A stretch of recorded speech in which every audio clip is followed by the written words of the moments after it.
Consolez, consolez mon peuple, dit votre Dieu. Parlez à Jérusalem selon son cœur, et criez-lui que son temps de guerre est accompli, que son iniquité est pardonnée, qu'elle a reçu au double de la main de l'Éternel la peine de tous ses péchés. Une voix crie, préparez dans le désert le chemin de l'Éternel, aplanissez dans la solitude une route pour notre Dieu.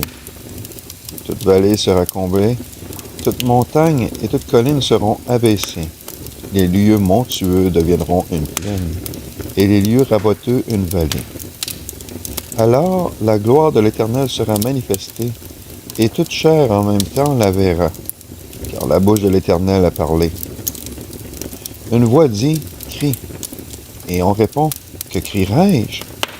Toute chair est comme l'herbe, et toute sa grâce comme la fleur des champs. L'herbe sèche, la fleur tombe, quand le vent de l'Éternel souffle sur elle. Vraiment, le peuple est comme l'herbe. L'herbe sèche, la fleur tombe, mais la parole de notre Dieu demeure éternellement. Monte sur une haute montagne, Sion, qui annonce de bonnes nouvelles. Élève ta voix avec force, Jérusalem, qui annonce de bonnes nouvelles. Élève ta voix, ne crains point. Dis aux villes de Juda, voici votre Dieu. Voici, le Seigneur, l'Éternel, vient avec puissance. Il domine par la force de son bras.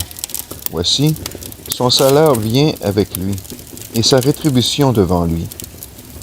Il paîtra son troupeau comme un berger, il rassemblera les agneaux entre ses bras, et les portera dans son sein, il conduira celles qui allaitent.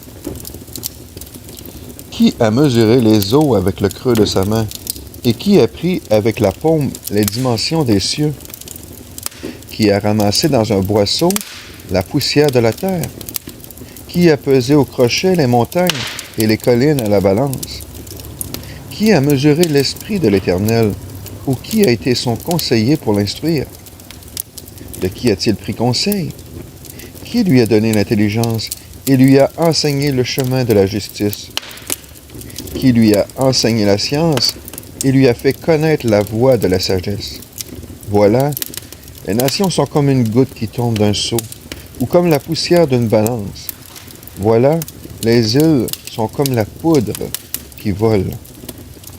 Le Liban ne suffirait pas pour le feu, et ses bêtes ne suffiraient pas pour l'Holocauste. Toutes les nations sont devant lui comme un rien. Elles ne sont à ses yeux que néant et que vanité.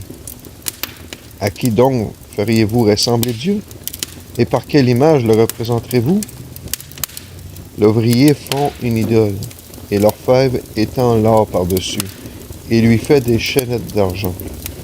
Celui qui ne peut offrir beaucoup choisit un bois qui ne pourrisse point, et cherche un ouvrier habile pour fabriquer une idole qui ne branle pas. N'aurez-vous point de connaissance? N'entendrez-vous point? Ne l'avez-vous pas appris dès le commencement? N'avez-vous pas compris comment la terre fut fondée? C'est lui qui est assis au-dessus du globe de la terre, et ceux qui l'habitent sont comme des sauterelles. C'est lui qui étend les cieux comme un voile et les déploie comme une tente pour y habiter. C'est lui qui réduit les princes à rien et qui anéantit les gouverneurs de la terre. À peine sont-ils plantés, à peine sont-ils semés, à peine leur tronc a-t-il pris racine en terre. L'Éternel souffle sur eux et ils sèchent, et un tourbillon les emporte comme du chaume. À qui donc me feriez-vous ressembler? Et à qui serais-je égalé, dit le Saint? Levez les yeux en haut et regardez qui a créé ces choses. C'est lui qui fait sortir en ordre leur armée et qui les appelle toutes par leur nom. Telle est la grandeur de son pouvoir et de sa force puissante, que pas une ne manque à lui obéir. Pourquoi donc, dirais-tu, Jacob, et pourquoi parlerais-tu ainsi, Israël? Mon état est caché à l'Éternel, et mon Dieu ne soutient plus mon droit. Ne le sais-tu pas? Ne l'as-tu pas entendu, que l'Éternel est le Dieu d'éternité, qui a créé les extrémités de la terre? Il ne se lasse point. Il ne se fatigue point. Et on ne peut sonder son intelligence. Il donne de la force à celui qui est lassé. Il accroît la vigueur de celui qui est affaibli. Les jeunes gens se fatiguent et se lassent. Les jeunes hommes deviennent chancelants. Mais ceux qui s'attendent à l'Éternel reprennent de nouvelles forces. Les ailes leur reviennent comme aux aigles. Ils courront et ne se fatigueront point. Ils marcheront et ne se lasseront point.